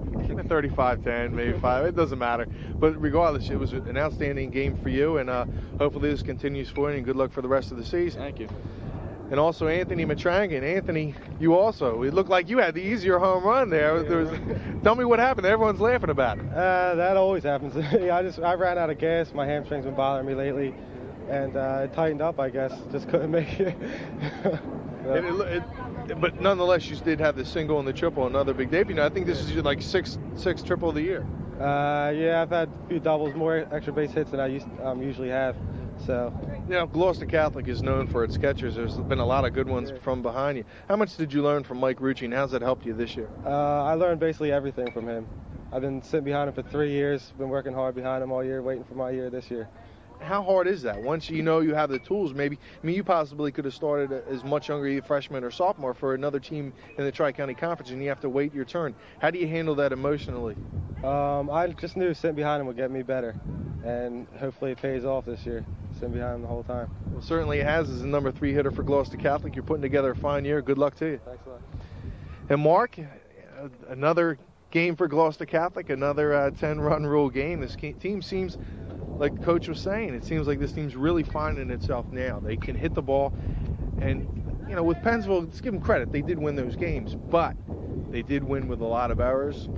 And if this team really plays solid defense, it's very hard to beat them. I think you're right, Shawn. I think if they can play defensively, they can obviously play with any team in South Jersey. They've won 6 of the last 8 Diamond Classics, and they're not going to relinquish that title very easily. And they're a threat with anybody. And if Telecos can come and give them this kind of game on the mound, with DeMarco, with Franceschi, they're building up this depth on pitching. They're going to be a very formidable team. You remember last year they won their last 15 in a row? This was about the time they really started hitting their stride. What people always talk about when they talk about playoffs in a tournament is you need really 2 pitchers. With the Gloucester Catholic, you get 3, maybe 4 pitchers. And Telecos, with the job he did today, he was kind of shaky early. He wasn't really getting the ball over the plate and really didn't have command of his pitches. But he did get the job done and worked himself out of some tough jams. And you got to give the young kid credit. He did a nice job today, and the bats for Gloucester Catholic are always hot.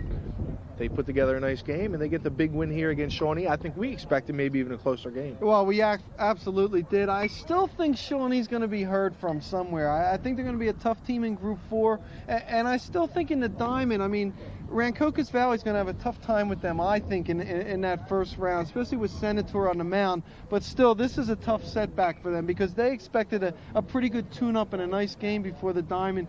They didn't get it here today. Yeah, and they came up against a tough team, and they got a few tougher teams now coming up in their schedule. So really, for confidence, it's got to hurt Shawnee a little bit. For Gloucester Catholic, it's got to put them up there as high as they have been all season. Right, and I think they're really hitting their stride. So that'll do it. Gloucester Catholic, the winner, a 12-1 score. The Rams improving now to 14-5 on the season. Shawnee dropping to 10-7-1. For my partner Shawn Leary, Marc Narducci saying thanks for watching and have a good evening, everybody.